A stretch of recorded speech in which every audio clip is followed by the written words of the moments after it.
Hi guys, today I'm going to be doing a review on the Lodge cast iron grill and griddle. Now I wanted to do a review on this because I have been eyeing it for about 4 or 5 months, and I figured maybe some other people are too. And I read some written reviews online and there was a lot of complaints about it. Now I've used this at other people's houses before and I liked it and I enjoyed it, but I did understand some of the complaints where people probably didn't know how to work with the cookware. So I'm going to share that with you, and then you can decide whether you want to be bothered with it or not. First off, the pros. We're going to start with the pros. You can grill burgers, you can grill your vegetables, everything you can grill inside. You don't have to necessarily worry about going outside. Now this is equal, I would say, to the George Foreman or the Cuisinart panini maker, because those panini makers open all the way up and you can have the same grilling effects. Now you know cast iron is a good conductor of heat, so you're going to get even, I think, a better result if you use cast iron as opposed to some of the other equipment. Just, you know, something to think about. But the other equipment is lighter, okay?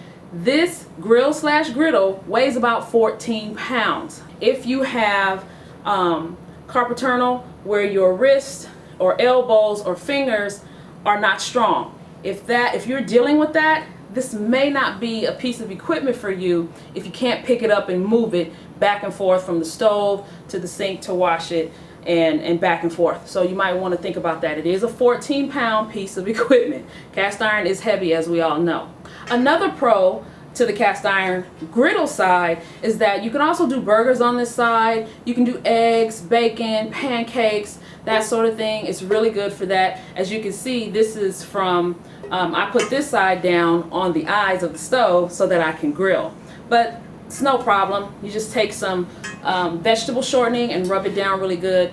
You're going to take the same care of this cast iron grill and griddle as you would your cast iron pans, your fryers, any grill pans that you have. You're going to take care of it the same way. And I have a video on that, and I'll provide that link also below. One of the complaints that I read about online, which was kind of funny to me because at that point it wasn't the equipment, it was the user. There was a complaint that somebody had, and it was that it doesn't give off even heat. It's not a good conductor of heat. It's not even. So immediately I already knew what was wrong, and I'll show you by showing you my stove. On my stove I have a back burner that is a simmer eye, where it's very small in diameter and it's used to simmer things for long periods of time. It's not going to get so high to where things will actually come to a full boil. So if you want to cook some beans or maybe some greens or a chili that's really slow cooked for hours and hours, that's the eye I put it on. And that's not going to give off a lot of heat. Whereas the eye in front of it is going to give me that full blast from low, medium to high. So if you put this grill or griddle over that side of your stove, you're only going to have a hot heat. Let's say it's facing this way. Okay, this is 14 pounds, Lord have mercy. Okay, so if the eye here is the regular eye that I can get high, medium high, whatever kind of heat here, this eye is over the simmering eye. Of course, this side is not going to get as hot as the front. It's just not.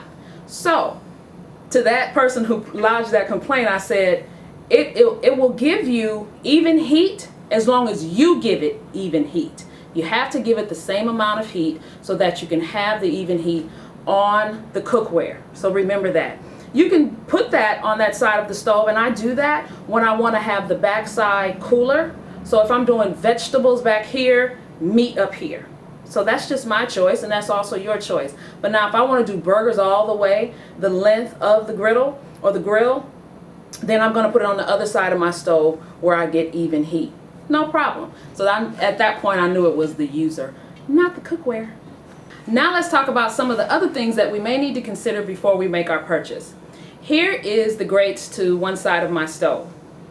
Now, as you can see, the grates on my stove are flat, which makes for a great surface for this piece of cookware.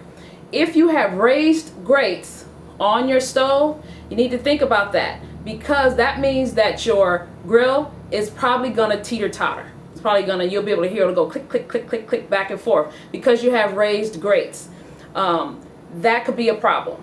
So look at your stove first. and think about that. The next thing you want to consider is the length of these grates. Take your measuring tape and measure from here to here. See how long it is. The specs, the Lodge has 2 of these griddles. They have 2. The specs are all there. They tell you the length, they tell you the width. If your grates are shorter than the length of the grill and griddle, you should be fine. If your grates are longer, there could be a problem, and I'm going to tell you why. Right in here, you see this dip right here? That's where probably most of our standard household stoves and ovens, or I should say the eyes of our standard stoves, are going to hit about here. If it's out here, that means you have a larger oven, maybe even a custom or a commercial type oven if it's longer. But most of our grates will hit right about here. So you're going to have that lip, this lip right here, hitting the edge of your grates. Now I have that. So I have to position it. I even have to decide I want to move it a tad bit forward or a tad bit back. The equipment is so heavy that it doesn't really do this. Not on mine because my grates are flat. So I don't get this tick, tick, tick, tick, tick. I don't have that. Get your measuring tape out, and just to let you know, the measurement between this lip and then the lip here is 16.5 inches. All right, so that's just something to think about. You don't want to get a piece of equipment that is not going to fit. But if you do purchase it, take it out of the box and just don't use it. You know, don't turn on the heat under it. Just go ahead and fit it over your stove and see if you like the fit. If you don't like the fit, just return it.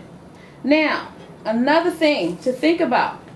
Remember in the last or one of the previous videos I did on cookware, and I'll put that link below, I talked about cleaning your cast iron with just water, no soap, just hot water and a scrubby pad with no soap in it, okay? Make sure you do that to clean it. Now, it's best to clean cast iron cookware when it's hot. So I forgot about that when I first used it. I was so excited and I was cooking with it, finished up, and I was ready to clean it. I'm like, oh my goodness, how am I going to pick this thing up? Because the whole thing heats up, the entire thing, including the handles. And I'm like, oh, how am I going to pick this up? After thinking about it, I grabbed my silicone oven mitts.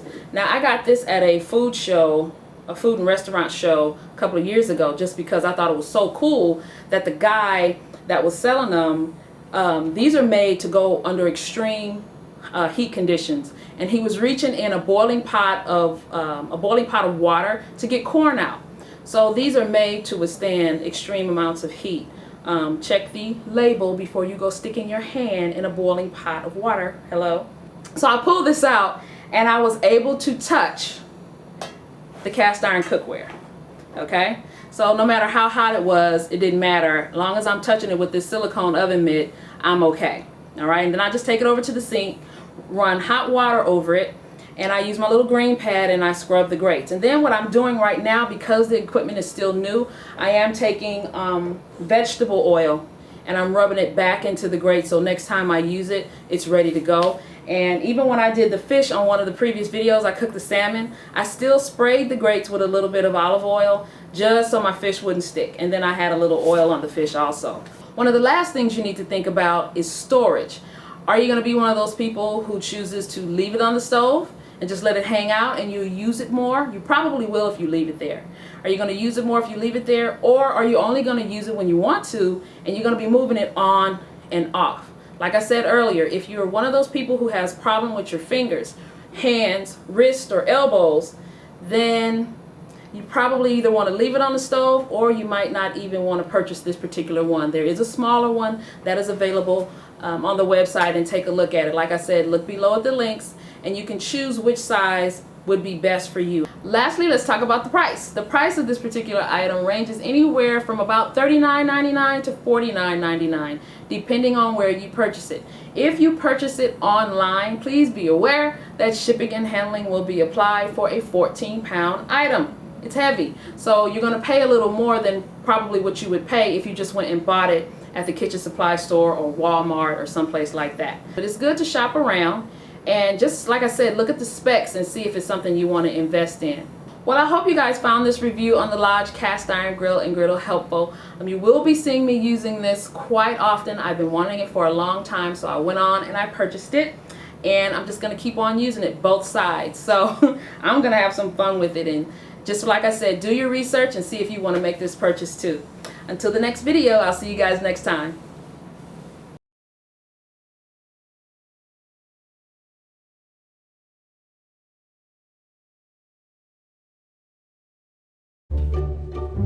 The cast iron grill has the same benefits, but it's not a non-stick surface. You will have to work with this cast iron and season it and take care of it just like you do all your other cast iron